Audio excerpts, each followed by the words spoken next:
My parents hit me in my sleep, so I'd look ruined at my sister's wedding. They raised their glasses and laughed. Dot sneered. At last. She looks like what she's worth. Their toast rang through the room, and that's when my revenge began. The night before my sister's wedding, I went to bed with a full heart and an unfinished card resting on the nightstand. I had spent the past 2 weeks helping her with everything: arranging, catering, fixing the seating chart, even stitching the hem on her rehearsal dress when the seamstress canceled. I wasn't asked to make a toast, but I told myself it didn't matter. I was happy just to be there, to see her smile.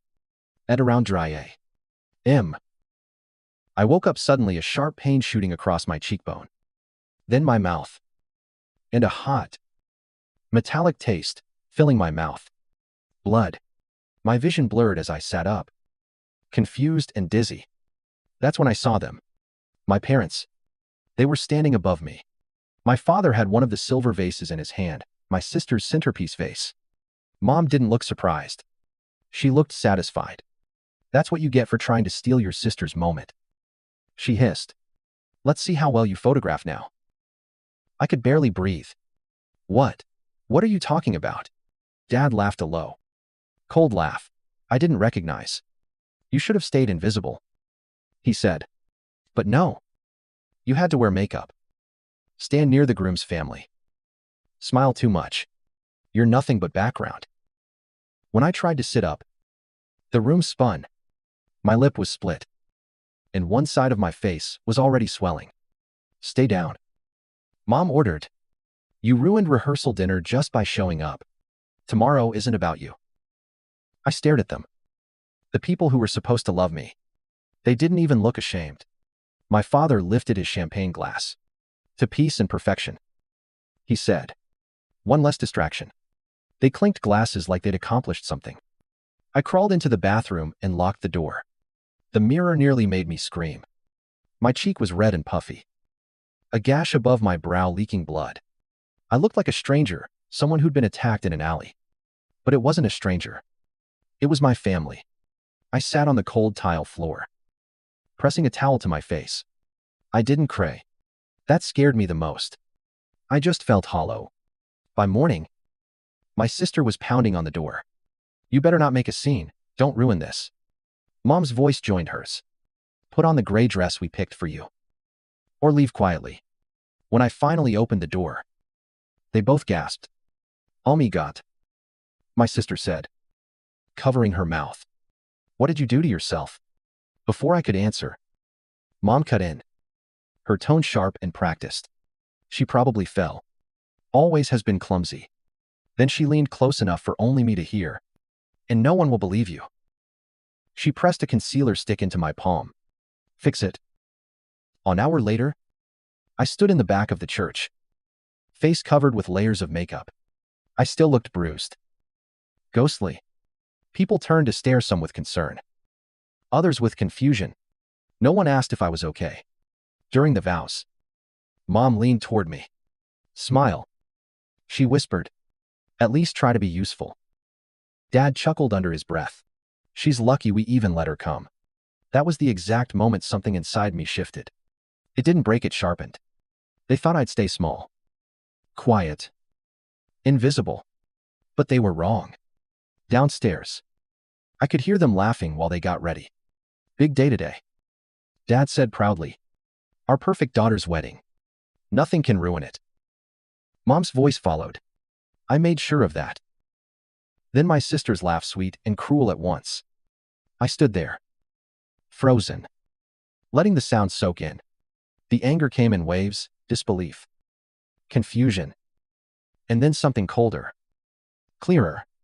I washed my face gently, wrapped a scarf around the bruises, and went downstairs. Mom looked up and spoke loud enough for everyone to hear. What happened to your face? You should watch where you're walking at night. Dad sipped his coffee, smirking. Maybe she tripped again. I said nothing. I'd learned that truth meant nothing to them. They were experts at twisting it, until even I doubted myself. At the ceremony, my sister walked down the aisle holding Dad's arm, the same man who'd hit me with a vase less than a day ago. Mom followed, whispering to guests. Both my girls looked radiant. People smiled at her. I saw the pity in their eyes when they looked at me. The whispers. They probably thought I'd been in an accident. Or maybe that I was jealous. No one asked for the truth. After the ceremony, my sister's new husband raised his glass. To my beautiful wife and her wonderful family. Dad lifted his own glass and looked straight at me. To family, he said, smiling. Even the ones who do their best not to ruin the pictures. Everyone laughed. Mom leaned over to a group of women and said loudly, "She used to be so pretty before she stopped taking care of herself. Always wanted to steal her sister's spotlight." The laughter stung more than the bruise. That's when my phone buzzed. A message from my coworker. "Sarah? You? Okay," I typed back. Not really. But soon. For the rest of the night, I moved through the crowd quietly, collecting memories like evidence. I memorized every cruel word, every smug smile. My parent danced, beaming, telling people, finally, something to be proud of. That's when an idea started forming, not revenge, not violence, but truth. Cold, clear, public truth. They worship their image more than love. So I decided to take that image apart. After the party ended, I slipped into the bridal suite. My sister's phone was on the vanity. Unlocked. One swipe. And everything was there: texts, photos, conversations she didn't want anyone to see. There were pictures from the bachelor party, messages between her and the wedding planner that were far too familiar. I didn't steal anything. I just took screenshots. Quiet. Clean. Undeniable. Then I found my father's phone in his jacket. Hundreds of messages, shady deals, fake donations, money sent under fake names, and my mother's emails, hidden in a folder called Helping Hands. It was all there. She'd been asking relatives for money to support her struggling daughter, sending them photos of me. She'd collected thousands in donations for a fake sob story about my supposed illness. They had built their reputation on lies and used me as their prop. By the time the wedding was over, I knew exactly what I would do. That night, they were still celebrating at home. Glasses raised again. Dad lifted his drink toward me. "You can smile now, sweetheart. It's over." Mom added, "You'll never be the pretty one. But at least you didn't ruin anything." My sister laughed. "Guess that vase knocked some sense into you." They all laughed together, proud of themselves. And I smiled. Not because I forgave them, but because I knew something they didn't. The emails were already scheduled.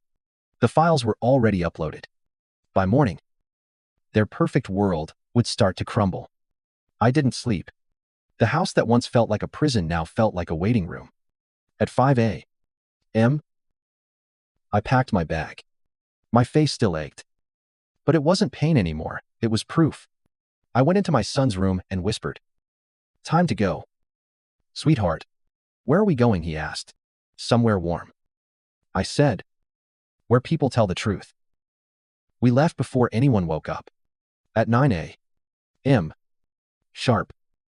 As we waited for the bus, my phone started buzzing nonstop. Dozens of messages, calls, notifications. Within hours, their lives began to unravel. Dad's biggest client received a full list of his fake payments and donations. Mom's charity supporters saw screenshots of her emails. And my sister's new in-laws. They got just enough screenshots to start asking questions she couldn't answer. By noon, the news had already broken local businessman under investigation for financial misconduct. Mom's fake charity page was deleted by afternoon. My aunt shared every fraudulent message she'd ever received. She lied using her own daughter's name. She wrote publicly, "My sister's honeymoon was canceled before it began." The gossip spread fast. Faster than I expected. That night, I got one text from Dad. "You think this fixes anything?" I replied. "No. It just shows the truth." Then I turned my phone off. The weeks that followed were quiet. My son and I moved into a small apartment above a bakery. The owner, Clara, didn't ask questions. She just left a blanket on the couch and said, "New start." No explanations needed. I helped her with bookkeeping. My son started at a nearby school. And one day he brought home a drawing of us holding hands under a bright yellow sun. "Look, Mom," he said. "I made you happy." I laughed a real, full laugh. Something I hadn't done in years. 2 months later, a photo came in the mail. My parents in their half-empty living room. My sister beside them. Mascara streaked. On the back, in my mother's handwriting, "Are you happy now?" I pinned it to the fridge. Not as revenge, as a reminder. Happiness wasn't about watching them fall. It was about knowing they couldn't hurt me anymore. One evening, Clara sat with me on the porch. "Do you ever think you went too far?" she asked softly. I thought for a moment, then shook my head. "No, I think I finally went far enough." She smiled faintly. "Just don't look back too long. Even truth loses its shine if you stare at it." I looked toward the sunset, the light catching the faint scar on my cheek. It didn't look ugly anymore. It looked like a map proof of survival. A year later, I opened a small cafe of my own. I called it Glass and Grace. When people asked why, I always said, because both can break, but only one reflects light afterward. Every day, I watched my son laugh freely. Sometimes I'd see my parents' names in a tiny news headline. Their empire still in pieces. They used to toast to perfection. Now, the only thing left for them to taste was regret.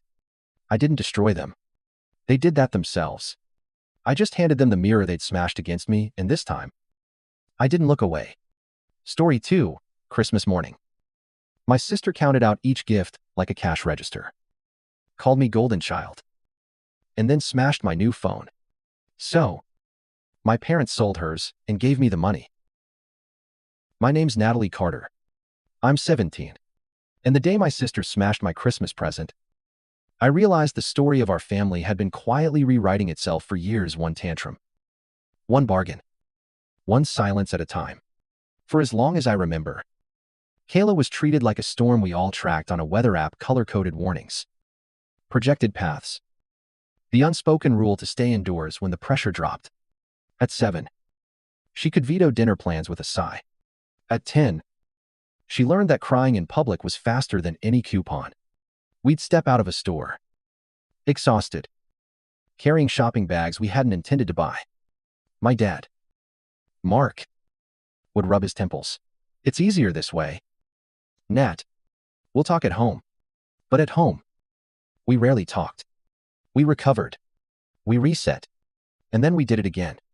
I used to think it was a phase. Kids test boundaries. Kayla didn't test them, she rewrote them.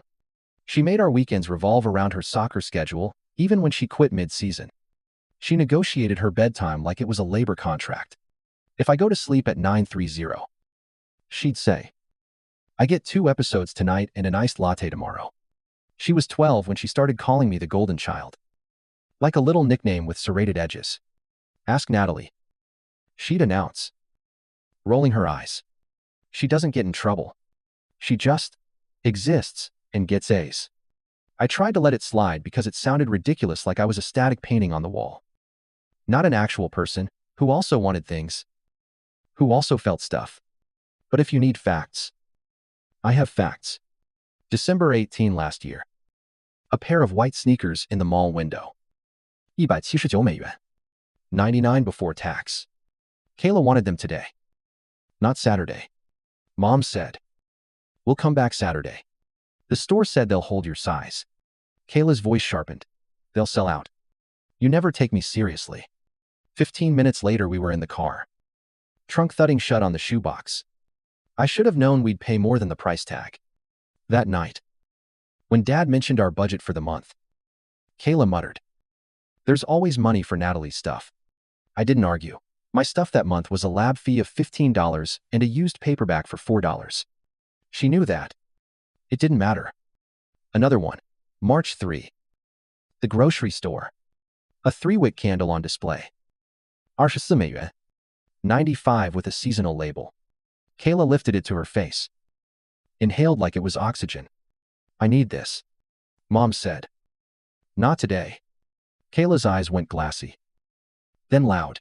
"Why not?" "Because you don't care what I like." A couple in the cereal aisle glanced over. The candle went into the cart. At checkout, Mom handed me a $5 bill and asked me to run and grab milk we'd forgotten. When I got back, Kayla was quiet, triumphant. In the car, she cracked the candle open and smeared the wax on her wrist like lotion. Smell, she insisted. I did. It smelled like vanilla and victory. And one more. Because patterns are made of repeated moments that start to rhyme. May 29. After Grandma's birthday lunch, Grandma slipped me a card and Kayla a card. I opened mine in the bathroom, $50 tucked inside. With a blue ink note. Proud of you. Keep going. Kayla opened hers at the table, $50 as well. She stared at the bills. Then at Grandma. Natalie probably got more. Because she's perfect. Grandma blinked. Surprised. Sweetheart. You both got the same. Kayla jammed her envelope into her hoodie pocket. Later that night, she knocked on my door. Trade, she said. Why? Because I don't like the way mine looks. I told her no. 10 minutes later, the envelope on my desk was gone.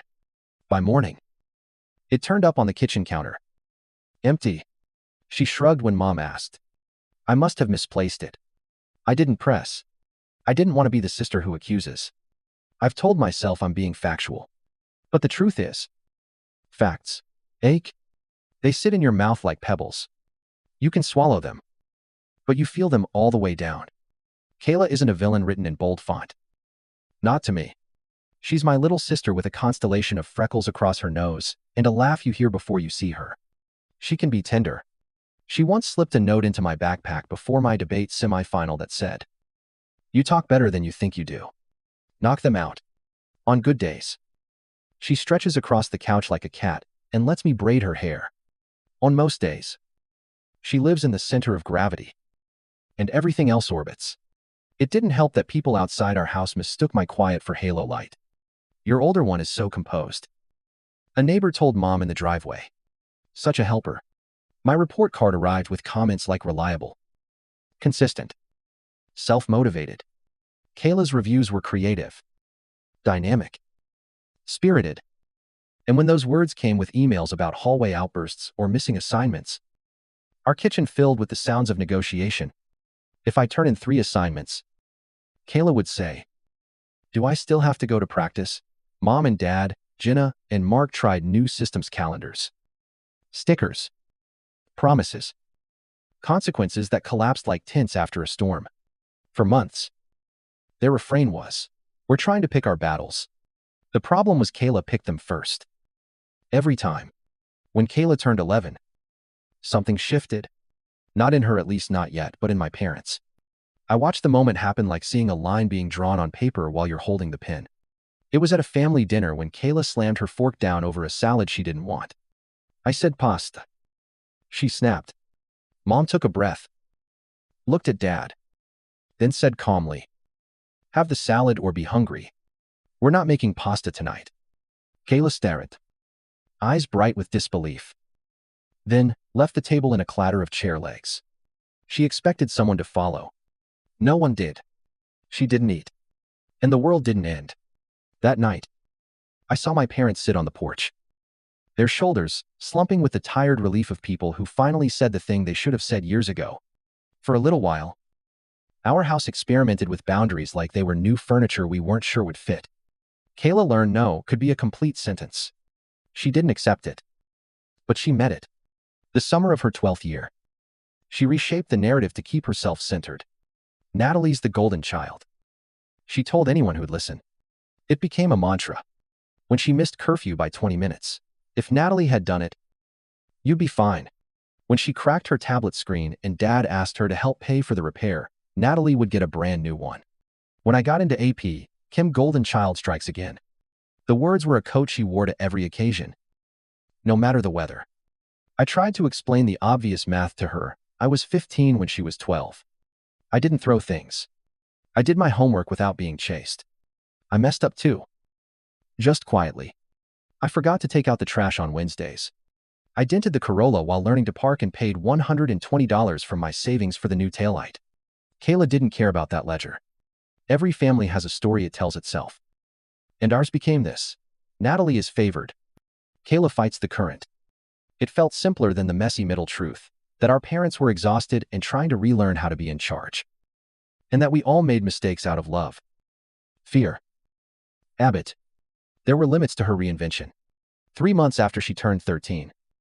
She told a counselor at school that we never had food at home. The counselor did what she had to do. A caseworker came by on a Tuesday afternoon. Clipboard and soft eyes. Opened our fridge and pantry. Checked expiration dates. Asked if we ever went hungry. We offered receipts. We answered questions. The visit ended quickly. "You're fine," she said gently. But something laced through our house afterward: embarrassment. Relief. Anger. The sense that a grenade had been tossed into our living room and, by luck, didn't explode.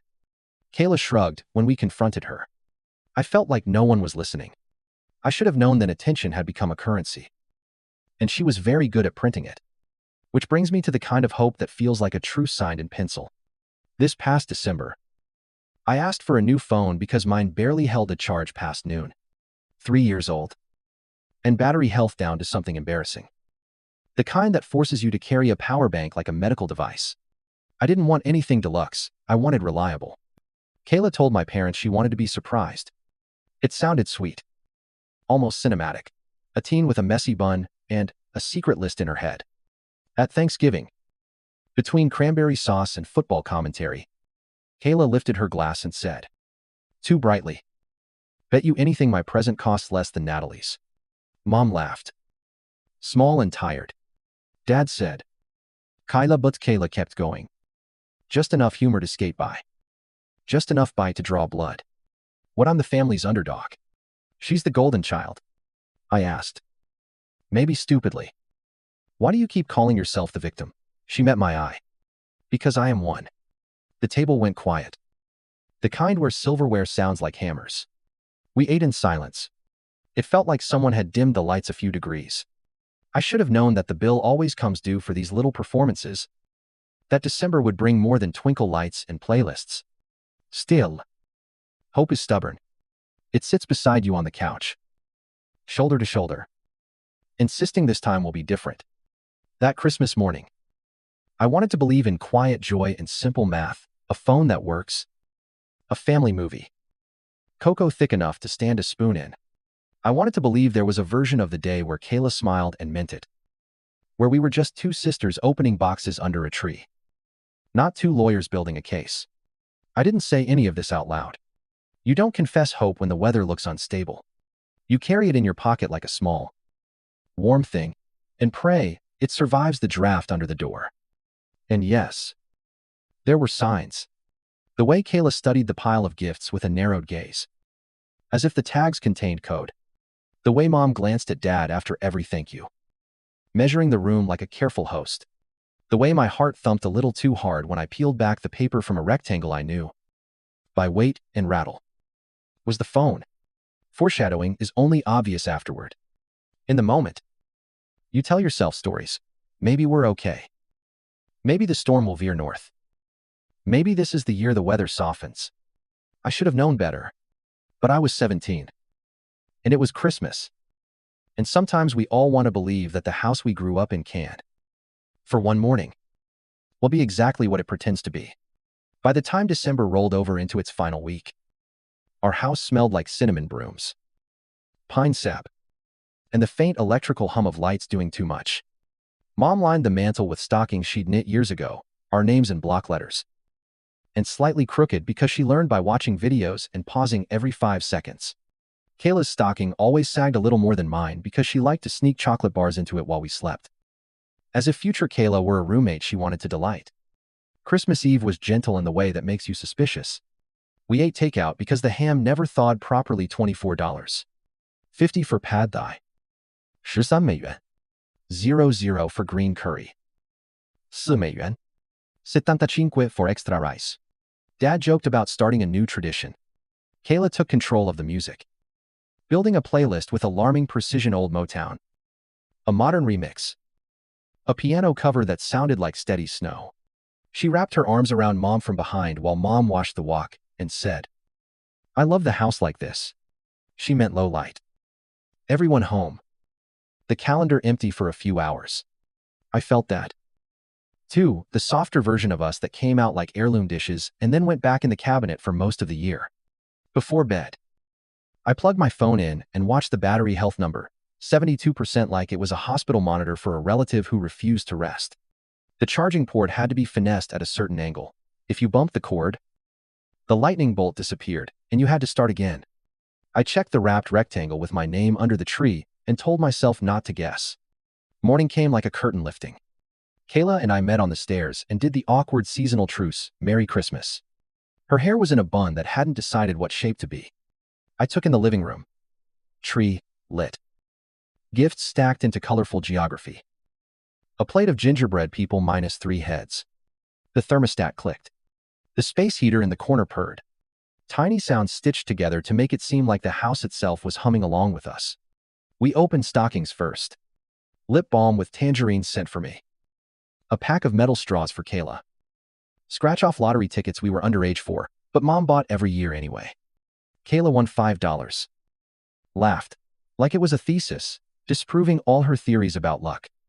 See, the universe knows, she said. Dad kissed the air in her direction. Payday. Then came the boxes. I reached for the rectangle without trying to be dramatic about it. The weight and balance were exactly what they should be. I peeled tape. Careful. Because the box felt like an animal that might startle. Black cardboard. Silver lettering. The number 13. Shining like a doorbell button. My throat did something weird. Tight, then loose. And I said, "Thank you." 3 times in a row because the first one sounded small. It wasn't the newest model. But it was a working heart with a better battery. The kind of gift that returns your life to you, in small daily pieces, bus rides without panic. After school calls that don't cut off mid-sentence. Kayla watched me and clapped twice. Quick. Yay. She said.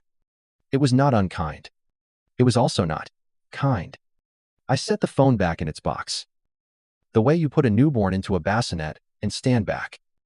As if you might break it by loving it. There were other gifts, deodorant and the scent I always buy because it doesn't fight with my shampoo. Socks with tiny cherries. A paperback novel from the used store, with an inscription from 1998 to someone named Lori. I loved all of it. The specific thought that said, "We know you. Here are small proofs."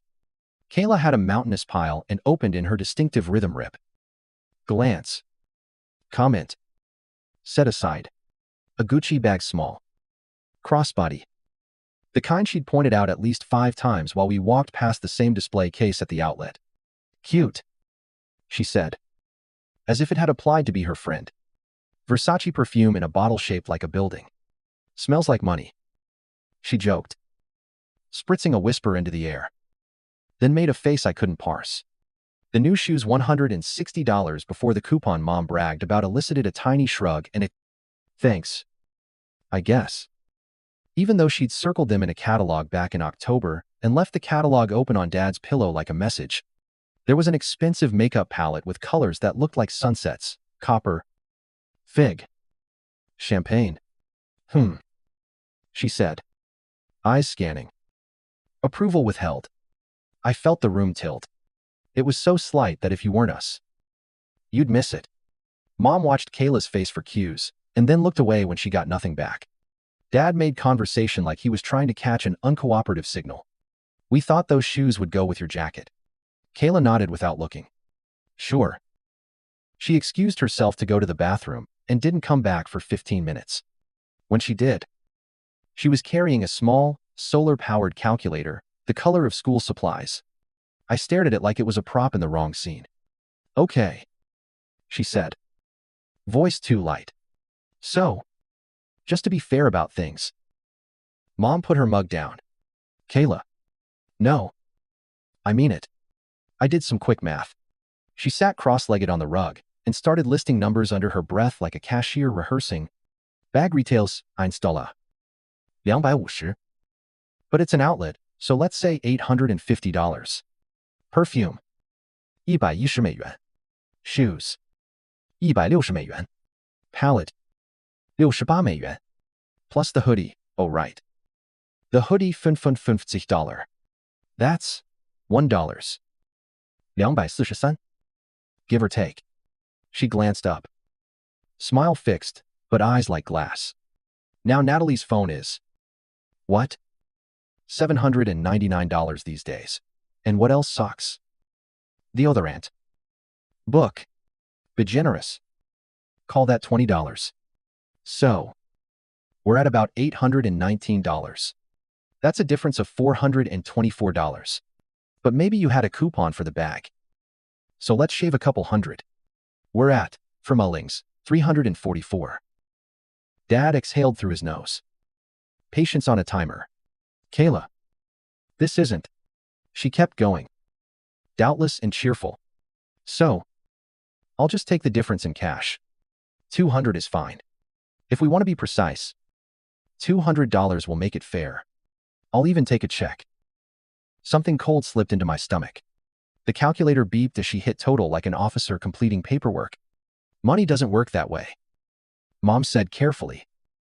The way you talk to someone holding a glass full of marbles above a tile floor. Gifts aren't invoices. Kayla blinked. Gifts are love. Love should be fair. You got exactly what you asked for. Dad said. More than you asked for. Did I? Kayla looked around the room like she was trying to find her line in the script and someone had cut it. I said I wanted to be surprised. That doesn't mean cheap surprised. I felt heat crawl up my neck. Kayla. This is I wanted a word that wouldn't make anything worse. Petty, cruel, ridiculous, not right. She lifted the calculator like a judge lifts a gavel. Numbers don't lie. 200. Cash. It was quiet enough to hear the clock in the hallway. Dad's jaw worked. We're not giving you $200. Kayla. Her mouth tightened. For a second, I saw the storm system gather. The familiar pressure drop you can't measure with instruments, but your bones know. She stood. Too quickly. The calculator slipping from her knee and landing soft on the rug. I reached for the phone box without thinking. A reflex like pulling a sweater closer in wind. I'd set the new phone on the coffee table to admire it in the light. I wanted it back in its cardboard cradle. Kayla got there first. Her fingers closed around the smooth edges like a dare. Don't, I said. Not loud. Just, true. She looked at me. And the look wasn't rage so much as verdict. If fairness is a joke here, then so is this. Later, I would remember the exact color the phone screen caught from the tree, green and gold, before it left her hand. She threw it against the wall with a force that came from somewhere old in her. Oh well, you don't see until someone drops a bucket in. The sound was an ugly bloom glass cracking. Plastic giving. A small thud at the end that felt personal. The screen spidered into 100 shining shards. A sliver skittered under the couch. A piece landed by the heater and hissed. Mom moved first. Her hand on Kayla's shoulder. Fingers digging in just enough to say, stop, without saying stop. Enough. She breathed. The word steamed in the cold pocket of air near the window. I picked up what was left. The screen's top left corner caved inward like a crushed jaw. It cut my thumb just a whisper of red, and the sight of it made something in my chest fold. Not because it was a phone, because it was a promise. Because moments earlier, I'd seen a version of tomorrow where I didn't have to calculate my day in battery percentages. And now, even that small mercy was jagged on the floor. I went upstairs. Not dramatically. Not running. I just went because the room had become a cliff. And I didn't trust my feet near the edge. I sat on my bed and pressed a tissue to my thumb and her. Downstairs. Dad's voice became the version of itself that meant business. He doesn't yell often. When he does, it reorganizes the molecules in the air. What were you thinking? He said, textbook words.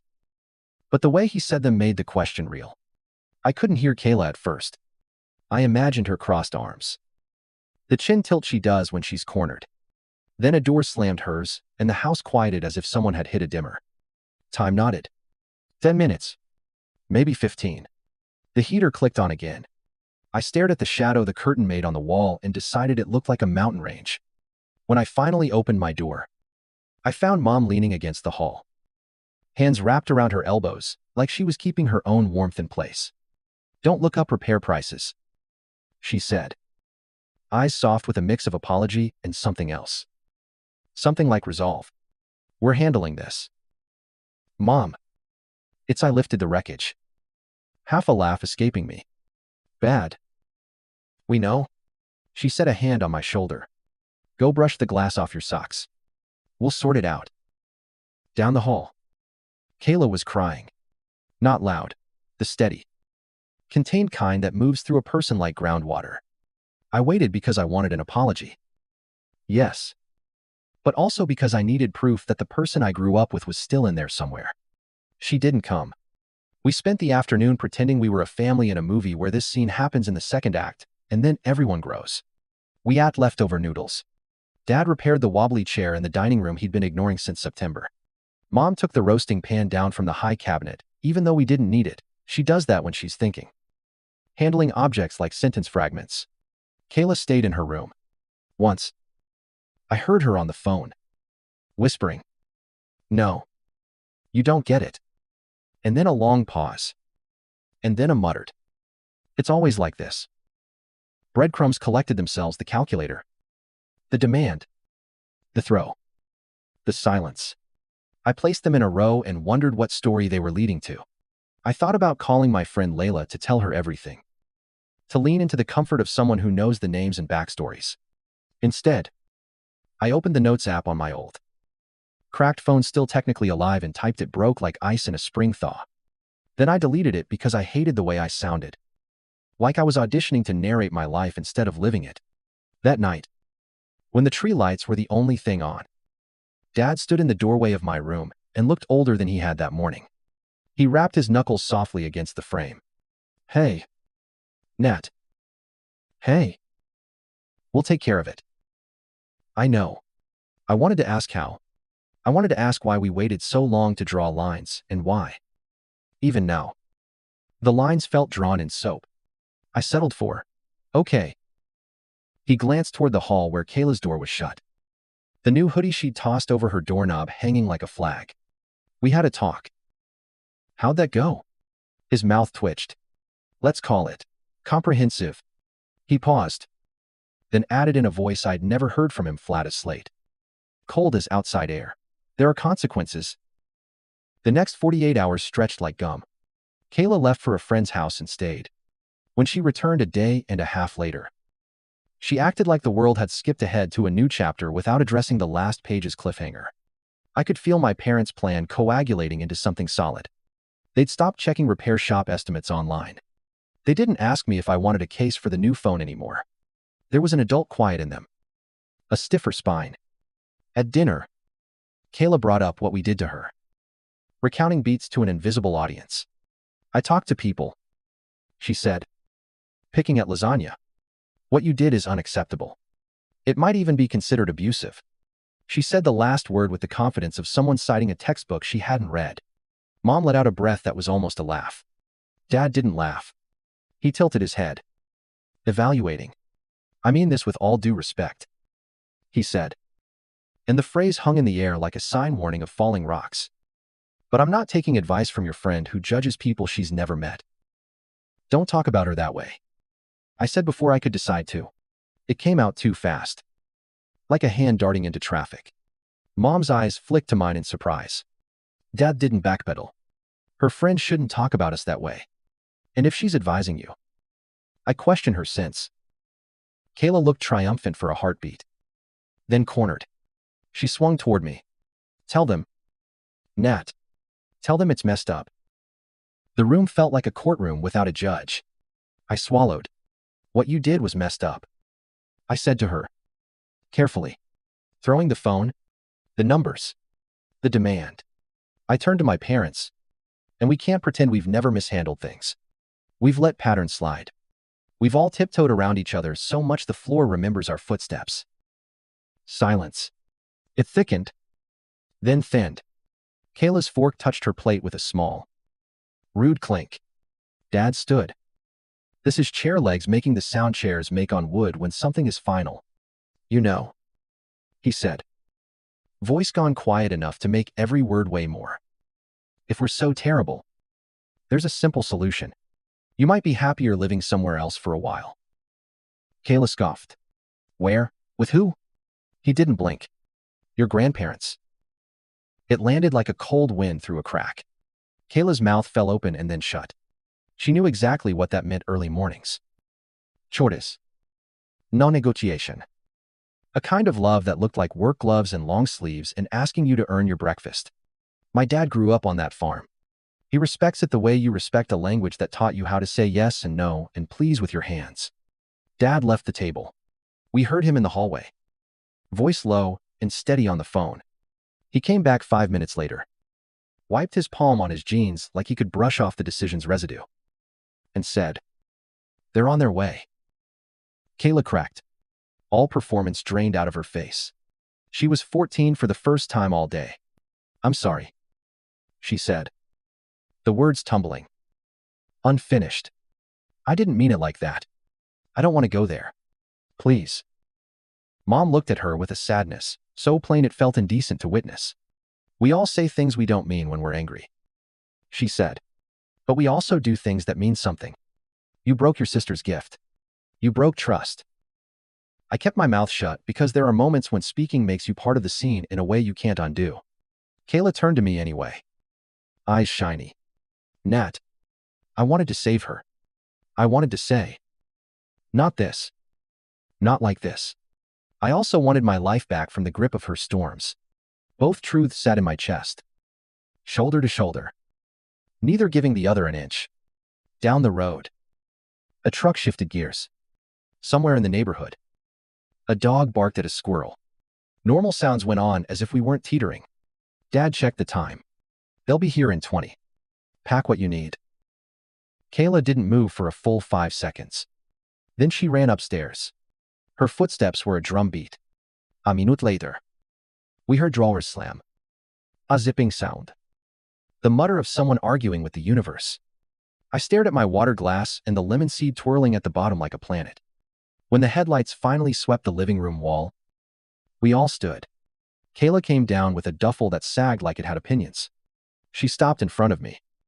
Close enough for me to smell her perfume, a faint, expensive sweetness that made me think of ribbons and locked glass cases. "I'm sorry," she whispered. And for once it wasn't a plea.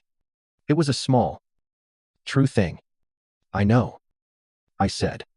I wanted to add me too. For all the times I was glad when you failed because it made my quiet look virtuous. For the moments, I kept the peace by leaving you to fight alone. But apologies are knives with complicated handles.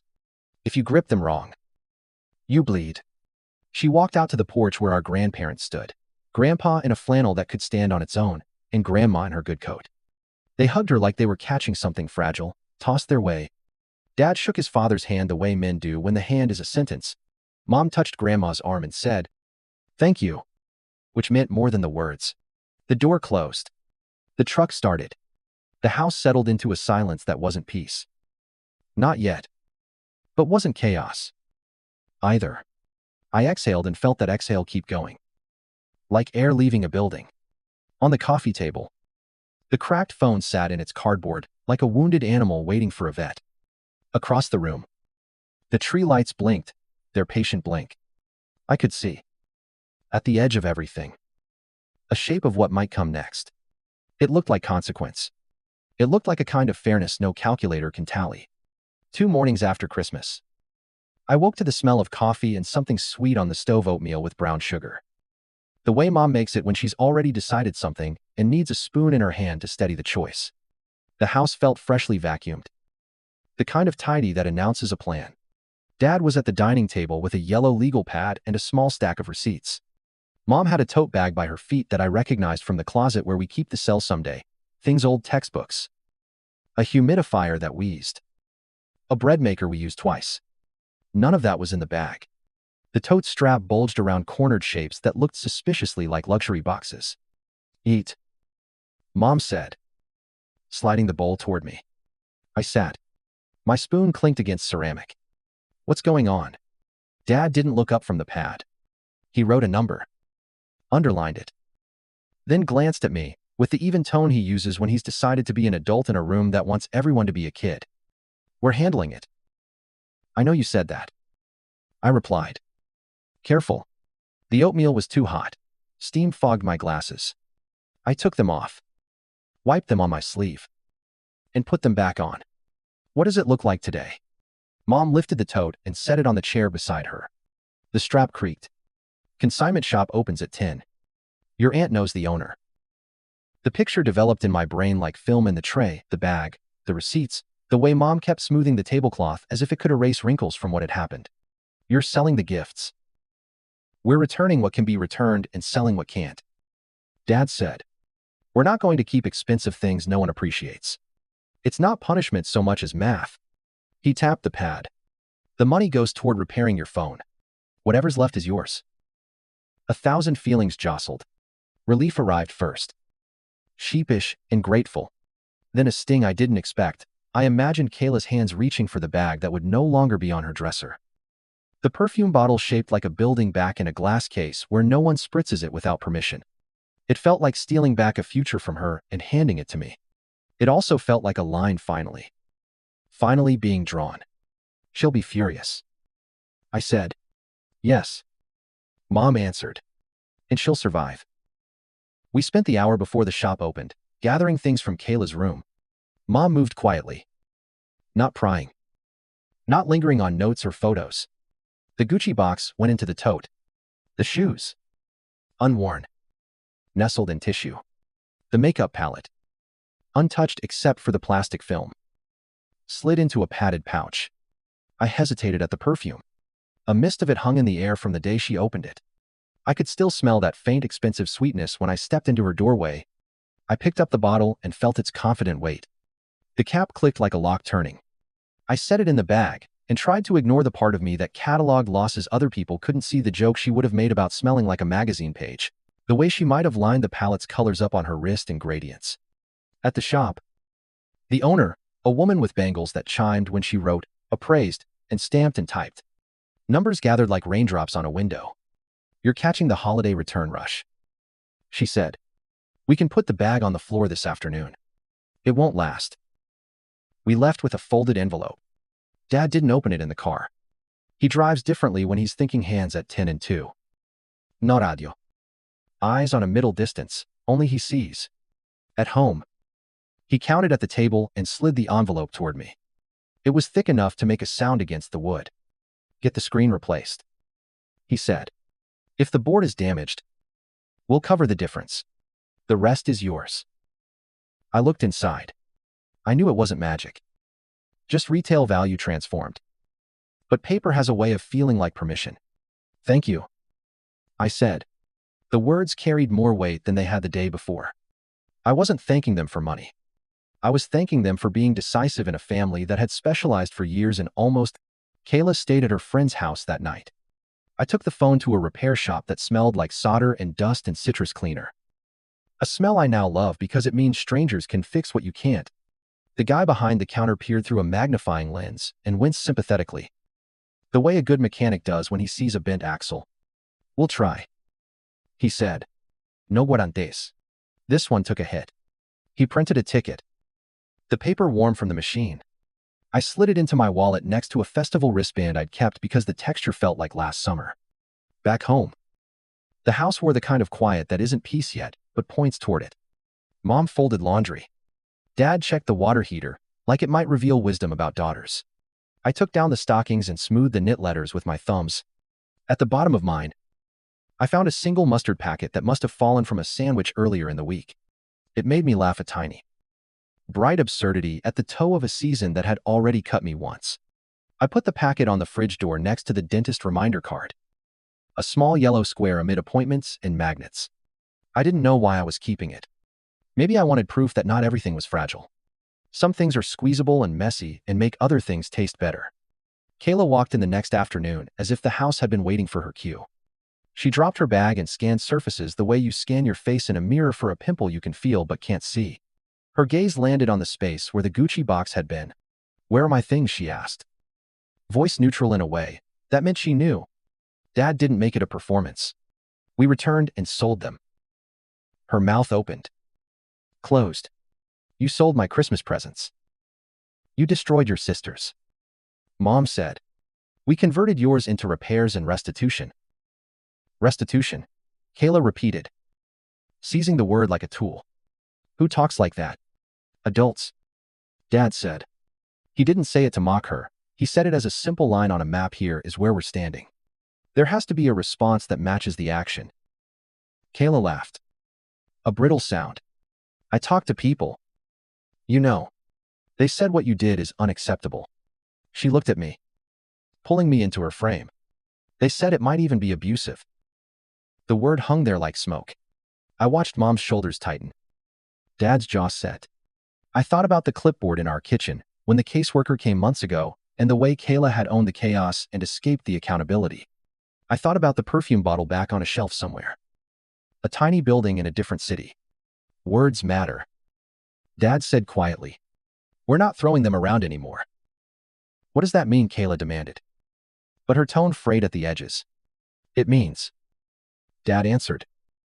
We're done living in the version of this house where feelings are facts and facts are negotiable. It means there are boundaries. She looked at me again. Eyes glossy. Say something. I chose a thin truth that wouldn't cut anyone in half. We can't keep doing this. Doing what? Keeping score. She gestured around the room. As if the walls would testify. Breaking things and then describing the broken pieces as proof we were wrong to be upset. I said. Calling it unfair when we set a line. Pretending it's about prices when it's about respect. She went very still. For a second. I wanted to gather every sharp thing she'd thrown and place it on a shelf. Labeled. So we could name them and stop stepping on them. She shook her head. Grabbed her bag. And disappeared to her room. The door didn't slam. That scared me more. The evening stretched taut. We ate leftover lasagna. No one mentioned the envelope of money. No one mentioned the phone shop. After dishes. Dad stood. Placed his napkin beside his plate with a precision that told me he'd been thinking in straight lines all day. And said, pack a bag. For what? Kayla asked. Reappearing in the doorway like a thought you couldn't ignore. For a reset. He said, you'll be staying with your grandparents for the rest of the semester. Kayla swayed.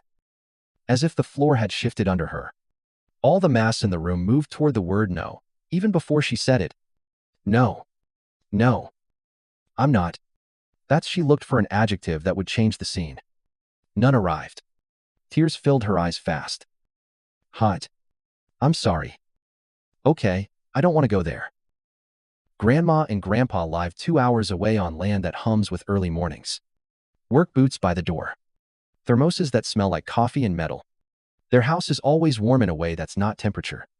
When Dad told me stories about the farm, he didn't romanticize it.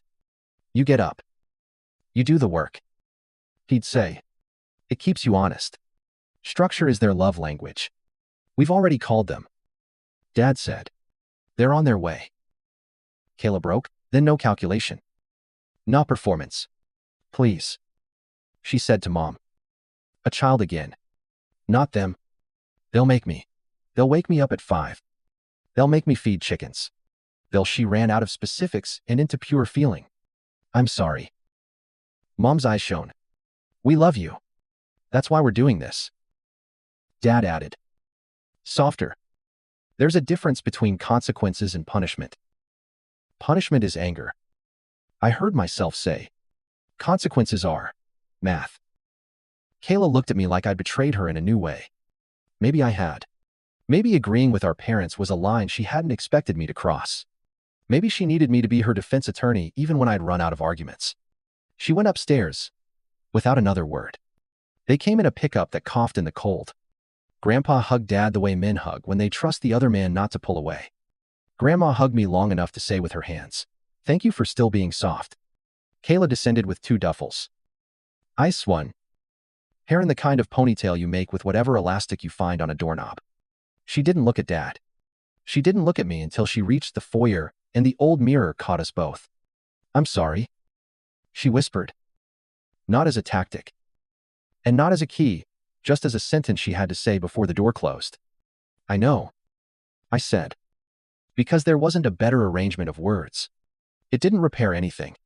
It didn't have to. Sometimes acknowledgement is the only bridge you can build in a night. The door opened. Winter slipped in and touched the back of my neck. They left. The taillights drew two red lines down the street and then curved out of sight. The house exhaled the way I had the night before. Long and low. I went to my room and found the repair ticket where I'd tucked it creased from being checked too many times in one day. The phone might come back to me in a week with a new face. It might not. Either way, something in our house had been set in motion that wouldn't be reversed by a clever argument or a late apology. At midnight, my old phone buzzed with a text from an unknown number that turned out to be Kayla on Grandma's device. Got here. They wake up early. Like, really early. Also, they have a dog named Pepper who snores. It made me smile. It also made me ache. I typed back, "Tell Pepper I snore too. Good luck at 5. She sent a single emoji that looked like a mountain. I didn't know if she meant the farm or the week ahead or us. The next morning, the kitchen was cold in a way I associated with second chances. Mum bought coffee. Dad opened the envelope and set aside 2 crisp bills. Screen replacement, he said, sliding them over. And lunch while you wait. He looked at me the way you look at someone when you're trying to do 2 things at once. Repair a tool and repair a family. We'll figure it out. Down the hall, Kayla's door stood open. An empty rectangle. I passed it on the way to brush my teeth and paused. On her desk sat a note I hadn't seen the night before. Folded once. My name on the outside and the tight squares of her handwriting. I tucked it into my pocket. I didn't open it yet. I wanted to carry it for a while. To feel the weight of a sentence I hadn't read. To let the suspense do its small work on me.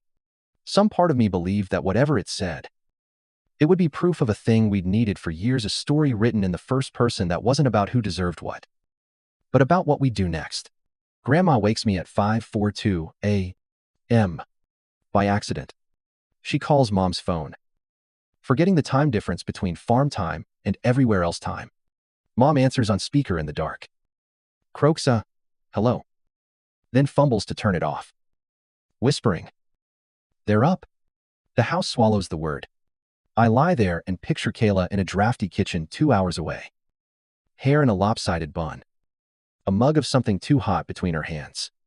I imagine her pretending to like black coffee because it looks grown. I imagine her setting it down. Cheeks rosy from the porch air. Eyes not yet guarded because defenses need sleep too. By noon, a text arrives. They made me wear boots that are older than me. I stepped in something that hissed. Pepper thinks I'm interesting and also suspicious. I can't tell which. I answer, the dog is wise. Also, boots are a personality. Send pic. She sends a photo of her calves swallowed by rubber. Jean cuffed. A smear of mud across her shin like war paint. She's smiling. Begrudging, but real. It frightens me a little. How quickly a different routine sculpts a different face. The repair shop calls while I'm cleaning out my backpack. The text voice is kind, the way people get when they have conditional news. "We can save it," he says. "But you'll need a new screen and a battery. Motherboard looks intact." He names a number that stays under what Dad gave me. Relief spreads through me like tea in hot water. I say yes. "Thank you." And he says, "Give it 90 minutes. I walk there with my coat open, even though the air bites. Because I want the cold to wake me all the way. On the way home, I buy 2 cinnamon rolls from the place that pretends it's a bakery, but is really a coffee shop with ambition. One for Mom, sugar as truce, and one for Dad, sugar as fuel. Back at the house, the tree is already down. Needles crammed into paper bags. The living room, looking undecorated in the naked way rooms, do after holidays. Like you've seen them without makeup. Mom takes the pastry and says, "We need to talk tonight." Her voice has the careful timbre of someone carrying something without dropping it. About what, I ask. Though I know. About how we're going to be from now on. Dad answers, reaching for a napkin. Not a lecture. A plan. Kayla texts again around dusk. "Grandpa made me count eggs. I dropped one," he said. "That's life." And handed me a rag. "Grandma says they eat what they grow, and the rest they buy in cash. Is that like a metaphor?" I write back, "Probably. Also, sorry about the egg. Also, screen's getting fixed." She sends a thumbs up. Then nothing for a while. I put my phone face down, still new enough to be precious, and watch the ceiling gather shadow. At 7, we sit at the dining table like we used to during science fair seasons. Dad opens a notebook. Mom has a pen with a daisy on top, cheerful in a slightly aggressive way. First, Dad says, we're going to say things all the way out loud. Okay, I say. Bracing. Mom nods to me. You start. I pick at the seam on my sleeve. Words feel heavy. I'm angry, I say. And even that small admission loosens a knot. And tired. And a little scared that if we don't change, we'll be this forever. Dad writes angry. Tired. Scared. And it's strangely respectful to see them on paper, not just floating in a room. Mom goes next. I'm ashamed we let patterns calcify because we were afraid of making a scene. I'm proud we did something this week. I'm worried we'll backslide. She says it without tears, which makes me trust it more. Dad clears his throat. I'm done being a referee for fights. I helped schedule by not setting rules. I love both of you. I love Kayla enough to make her furious at me. He sets the pen down like a gavel. So, house agreements. We write them together. Not as a manifesto, but as plumbing clear. Functional. Unglamorous. Uno, not destroying property. Ever. 2. If you break it, you help pay. 3. No public scenes to force decisions. 4. Phone and screen limits at dinner, because everyone hides in rectangles when things get hard. 5. If you say I'm sorry, say what you're sorry for. 6. If you're accused, listen before defending. 7. No tallying prices of gifts like we're at a register. I add 8. When we feel the weather changing, we name it. Dad writes, weather. Underlines it twice. And for a second, we smile because the metaphor we've all been living inside is finally written down where it can't hide. We sign at the bottom. It feels melodramatic and exactly right. School resumes. And the hallway hum grabs me by the shoulders and shoves me back into adolescence. News travels faster than trust. By third period, people I barely know are asking, is it true your parents shipped your sister to a farm? By lunch? Someone at the table says, that's illegal. Right, Layla, who is a satellite that orbits drama without falling into it, looks at me, with eyebrows raised in a can. You handle this, Arch. I say, she's with our grandparents. And unwrap my sandwich. So, like, exile a boy, 2 seats over, offers. Grinning. He says it like he just learned the word, and it tastes expensive. Like a pause. I say, like perspective. He shrugs. Disappointed by my lack of buzzwords. My last bill. A rumor has meaty legs, apparently. Dad threatened to send Kayla to military school and then changed it to farm as a loophole. Apparently, Kayla broke her hand screaming and also won a scholarship to somewhere far away. None of it is true. I text Kayla a screenshot from someone's story that shows a stock photo of a barn with the caption "Free Kayla" in glitter font. Her reply is instant. Tell them I'm busy milking clouds. That night, Grandma calls from their landline. The connection is clean. The voice on her end is the voice that taught me the difference between you're brave and you were brave. One is a state. One is a choice. She huffs. Grandma says without preamble. She pouts. She's respectful through gritted teeth. We're getting somewhere. What does somewhere look like? Mom asks. Eyes closed. She learned how to break ice in the trough without letting it splash her shoes. Grandma reports. She did it wrong twice. The third time, she laughed at herself. Dad leans back. The kind of exhale you only see when someone hears their gamble is paying off. Thank you. Don't thank me yet. Grandma says. Ask me on Saturday after she helps muck the stalls. After we hang up. The quiet is different. It's not full of what-ifs, it's full of maybe. Nows. I sleep like a person with fewer talks rehearsing in her head. The next day brings the fallout. We should have predicted. A counselor from school emails. Mom, we've received concerns from peers about Kayla's living arrangements. We'd like to check in. The tone is gentle and also official enough to make my stomach dip. Mom writes back with the steadiness of a person who used to work in an office where words had weight. Thank you for caring. Kayla is staying with her grandparents temporarily due to a serious incident at home.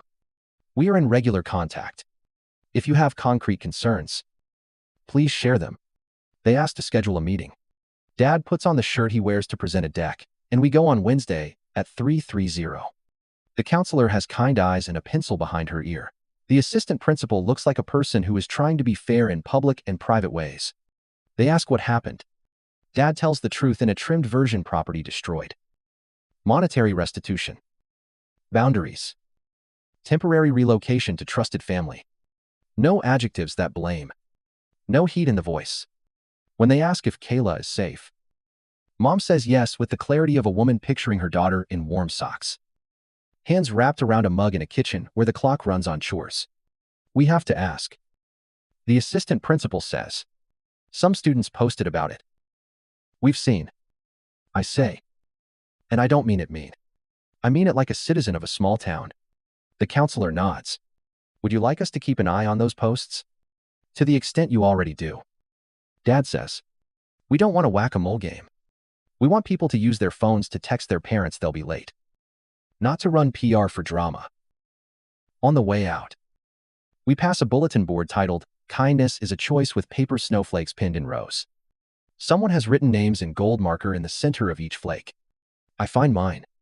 I find Kayla's. It comforts me that they're on the same board. That night, Grandpa texts a photo of Kayla in a beanie she stole from his closet, standing next to a stack of wood like a small, tired statue. Her cheeks flame against the cold. She's making a face, tongue out a little. Eyes narrowed. Her favorite expression for, I'm not impressed, but I'm in this. Under it. He writes. She's a hard worker when she forgets not to be. I send the picture to Layla with a caption, not jail. She sends back a meme of a chicken wearing boots. It's dumb and perfect, and makes my shoulders drop. On Friday, my repaired phone looks like a miracle. The screen is clear, and the battery bar doesn't fall like a bad stock. I buy a case that makes it look like a tiny field of pressed flowers lives under the glass. When the cashier rings it up, she says, pretty, in a way that makes me glance down as if it might bloom. The envelope from the consignment shop still lives in Dad's top drawer. At dinner, he pushes what remains across the table to me. This is the extra, he says. Use it for something that makes your life easier, not prettier. I nod. The distinction lands. I put the money in a simple envelope and write on the front, not emergencies. Foundations. It feels grown up to label desire that way. Saturday morning. The house phone rings at 6:10 a.m. It's Grandpa again. Delighted. She fed Pepper. He announces. Dog didn't even try to steal her glove this time. I hear Kayla in the background say. He tried a little. And the casual way she says it, like we're in the same room, punches a soft hole in my chest. After breakfast, I wander into her room. The absence of the luxury boxes has made the space bigger. Sun splash across her desk. The note she left me is still in my hoodie pocket. Soft at the folds. I finally open it. It's short. I'm not good at sorries. It reads, I am trying to be better at not making so many. Tell Grandma, I'll eat the gross jam if it makes her happy. Tell Dad, I know he's not the enemy. Tell Mom I wore the hat. Tell Pepper I'm furniture. The last line says, tell yourself you don't have to be the quiet one for all of us.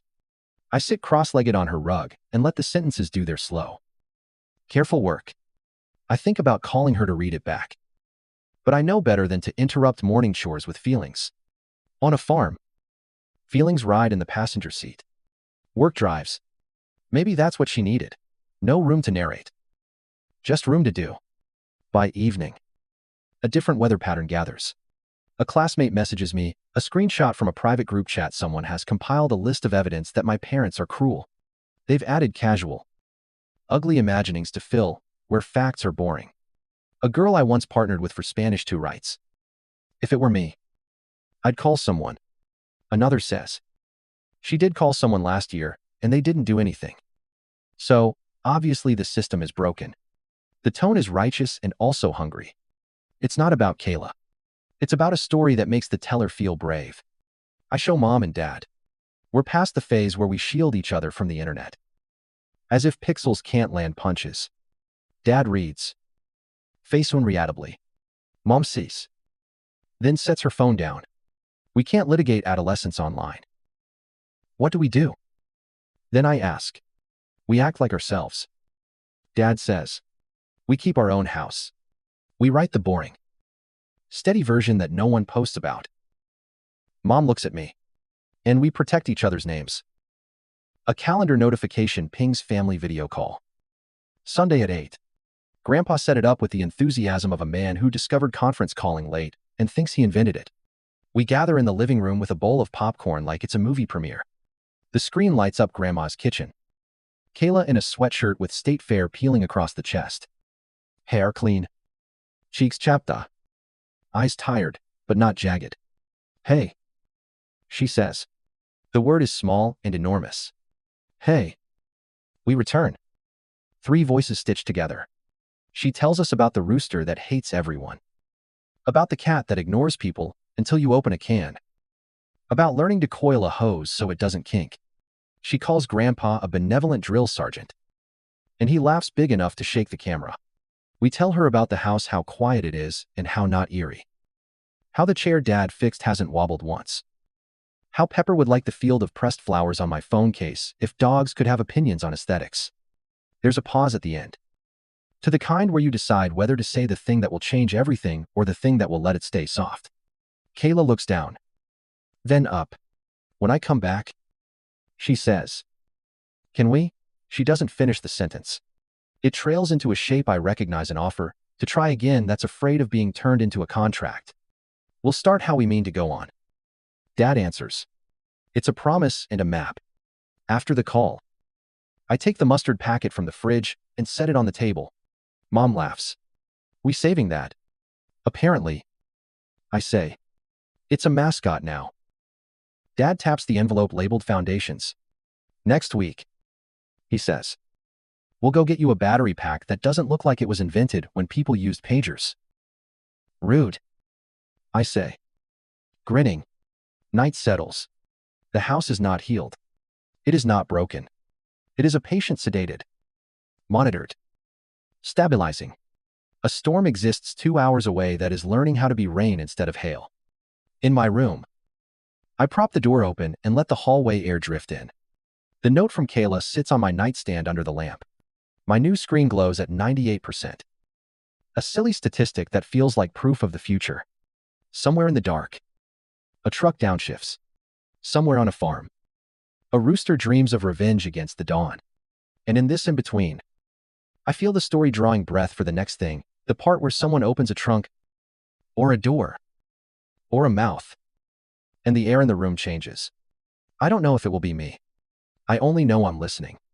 Grandpa's truck rolls into our driveway on a Wednesday that looks like it can't decide about the weather. The sky is that blank pencil gray you get before snow or rain or nothing. Mom wipes her hands on a dish towel, even though they're already dry. Dad stands at the window, with the kind of stillness he saves for tense phone calls. I'm on the stairs, 1 foot higher than the other, because it feels like the right posture for a cliff you can't see the bottom of. Kayla climbs out of the passenger seat, wearing a beanie that used to be Grandpa's and a coat I've never seen thrift store canvas with a shearling collar.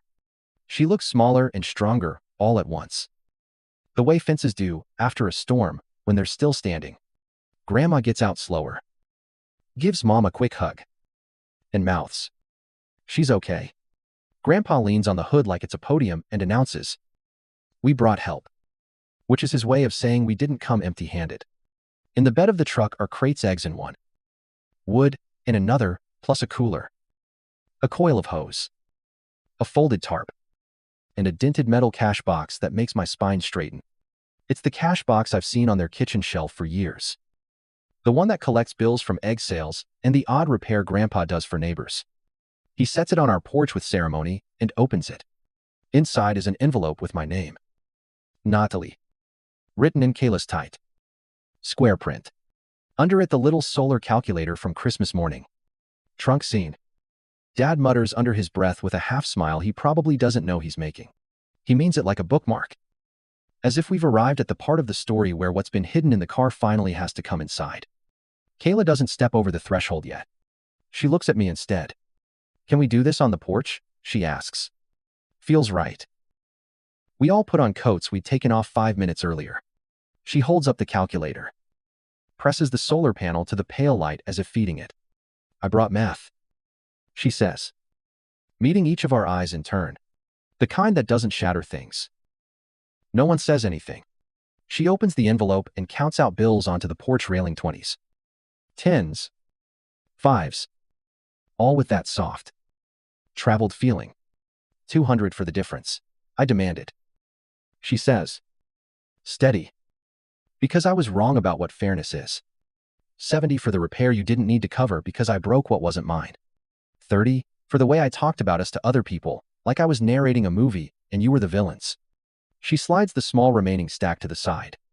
That part, her voice catches, then reappears. That part is for the word I used last spring, when I told a story at school that wasn't true. I can't buy back a word, but I can label it and return whatever I stole when I said it. Dad exhales like a tire finally taking air. Mom's eyes shine. Not with triumph, but with the relief of someone who's been waiting to put down a box. Kayla points to the crates. Also, eggs and wood. Because Grandma says apologies you can make breakfast with are the best kind. Grandpa grins at that like she's quoted scripture. I pick up the calculator. It feels different in my hands, lighter. Somehow. Do you want me to count this with you? I ask. She shakes her head. No. I want you to put it somewhere boring. Adrawer. Achar. I want it to become uninteresting. She swallows. I'm trying to make interesting out of different things. We move inside because cold finds the spaces between even the best coats. In the kitchen, Grandma starts unpacking eggs like she never stopped living here. Pepper, Grandma's snoring mutt, has come along for the ride and plants himself in front of our dishwasher like it's a new farm implement he needs to supervise. The house rearranges itself around the extra bodies, the way houses do when they remember they're supposed to hold people. Mum pour café. Dad sets the envelope on the shelf by the cookbooks. The one where we put spare keys and seasonal notes. He glances at me. At Kayla. Then at the stack of papers on the table we haven't addressed yet. On top, an email from a school counselor who wants a second meeting because the rumor mill has produced a new clutch of concerns. Under it, a printed copy of the house agreements. Edges curled from being moved and reread. We got an email. Mom says to Kayla. Gentle. The school wants to check in again. I know. Kayla says. Not bracing. Just acknowledging. Grandma told me. I saw a screenshot. People like stories with fire. No fire today. Dad replies. Just water. Okay. She nods. Then when you go. Can I be there? It rearranges the air, her asking to stand in the room, where adults usually talk about kids like weather systems. Mom looks at Dad. Dad looks at me. I say. Yes. Because it's the only answer that doesn't make everything feel like a fence again. Grandma slips me a small paper bag. Inside is a battery pack in a box with a picture of a mountain range. From her. She says. As if Kayla has left the room, even though she's 2 feet away. Insisted on earning. Insisted on choosing. Said she wants you to stay charged without feeling like you're tethered to a wall all the time. Kayla shrugs. Eyes on the floor. It's not fancy. But it works. It's perfect. I say. And it is. Not because of amps and milliwhatevers. Because of the idea under it, you shouldn't have to budget in percentages to get through your day. We eat eggs, the ones that came in the crate, and toast and jam, that is. As predicted. A little odd. Kayla eats it anyway. Making a face like she's negotiating with the jar. Grandpa regales us with a story about a rooster who thinks he's a sheriff. Pepper eventually decides he is pro-dishwasher and naps. Legs twitching like dream chasing. After lunch, the doorbell rings. Our caseworker, the same one who came months ago after the hungry story, stands there with her clipboard and her careful eyes. She apologizes for the short notice. We received anonymous reports. She says. And her face tells me what her words can't. Online whispers get to skip lines. It's fine. Mom says. And stepping aside. Come in. The caseworker smells of wool and peppermint. She sits at our table like she sat at many tables and asks for water. Then asks us each 3 versions of the same questions. Are you safe? Do you have food? Are you scared? Kayla answers first, not like a champion. Not like a martyr, but like a person who has learned that sentences should sometimes be plain. I broke something, she says. My sister's gift. I asked for money to make math out of love. My parents sold my gifts to pay for what I broke. They sent me to my grandparents because I was a hazard to other people's peace. I did chores. I learned what other kinds of math look like. The caseworker nods. And now? Now I'm here to say I was wrong without adding a justification on the end. Kayla says. She looks at the calculator on the counter as if it might back her up. And to ask to be part of any meetings where people talk about me like I'm not in the room. The caseworker writes. Slow. She opens our fridge again, because that is her job. It's full of eggs. She smiles at that, and at the mustard packet stuck to the door with a magnet. I like your mascot, she says. And I laugh because that's exactly what it is now, a silly yellow flag stuck to the edge of a year that tried to tip. She leaves with a handshake and a promise to write, what is true, there is food, there is heat, there is a plan, there is remorse that looks like work. When the door closes, we don't cheer. We stand there a second. The breathing, the kind of breath you take when you realize the air came out of you in one long ribbon for an hour without your noticing. The school meeting is the next day. We don't dress up, but we wear the kind of clothes that make you sit straighter. The counselor and the assistant principal are there again. Plus a new person whose name I missed the first time because she speaks softly. Kayla sits between mom and dad. Not fidgeting. When they ask for our version, dad looks at her and says, you first. Kayla tells it. Not the Reddit version. Not the hallway version. The kitchen version. The farm version. The version where she counts hours, mucking stalls and hours she used to spend picking fights. And how the math doesn't cancel, but it balances. She says. I called my sister a golden child because it was easier than admitting I wanted to be responsible and didn't know how. I wanted the attention that comes with applause without doing the rehearsal. I'm practicing now. It's slower than I thought. The assistant principal nods like he's been waiting to hear a teenager say something ordinary and brave. The counselor asks if Kayla feels safe and heard. I do, she says. Even when I'm mad at the people doing the hearing. We agree on check-ins that aren't about punishment but about pattern. We agree to loop grandma in because accountability is easier when the coffee is good. When we get home, Kayla asks if she can see my old broken phone. It's in a kitchen drawer with rubber bands and a screwdriver that never returns to the toolbox. She picks it up carefully. Like it's a relic from a ceremony we barely understood. I hated this version of myself, she says. A whisper into the shell of it. I still kind of do. Keep that, I say softly. Not the hate. The memory. I take the mustard packet off the fridge and set it beside the phone. And this, I add. Because we need something in the frame that is stupid on purpose. Mascot. We take the tree to the curb even though it's past the pickup date and the sticker they left on our door last year said. In red caps. No trees. After January 10. We do it anyway. Together. The four of us and Grandma and Grandpa. Because the act of carrying something out feels like its own ritual. A neighbor waves and says. Late. Ooh, Dad says. Right on time for us. And doesn't apologize. When the trunk closes on Grandpa's truck, Kayla touches my arm. Can I show you something? She opens the back door to the cab and pulls out a small box. The kind that once held something fancy and now holds something practical. Inside is a phone case, opaque black. Military drop tested. The kind of thing you buy, not because it's pretty, but because you've learned to respect gravity. I thought the flowers were nice, she says. But maybe you want insurance. I look at the case I chose. I look at the case she chose. Let's layer them, I say. Pretty under tough. We do. Clicking plastic into place like a kind of handshake. That night, we eat soup. Grandma made the way she makes everything, as if time is an ingredient. Grandpa tells us about a fox that learned how to open the latch on the chicken run and how he outsmarted it by changing the latch. Then, changing himself, waking earlier. Checking twice. Letting his habits be new. If the fox can learn, he says. Winking at Kayla. So, can we? After dishes. Dad takes the house agreements off the fridge and writes 2 more lines. the pen biting the paper a bit because the magnet below makes the surface weird. So, if a story about us appears online, we respond by telling the truth to each other, not the internet.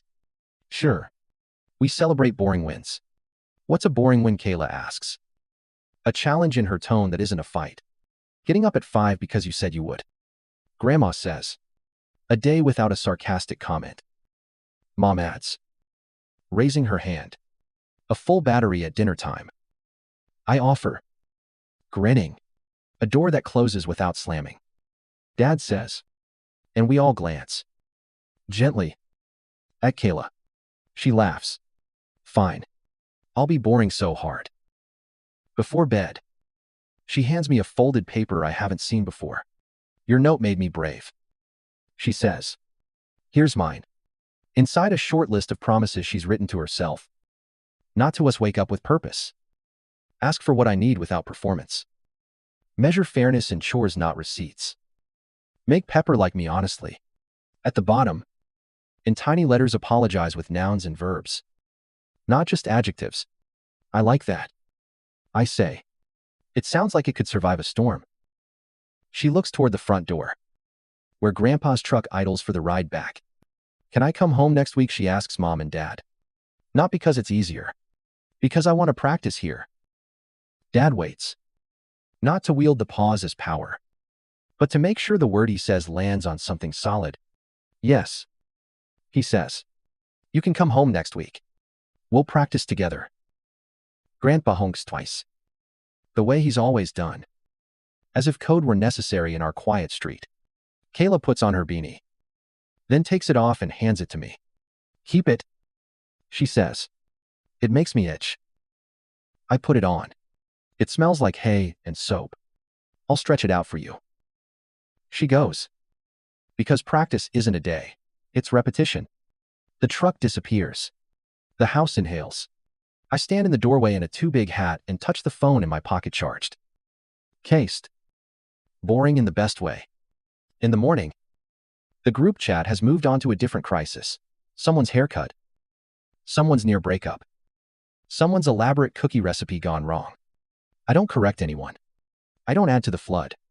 I send Kayla a photo of the mustard packet on the table beside the old phone and the calculator, a little shrine to everything we learned the hard way.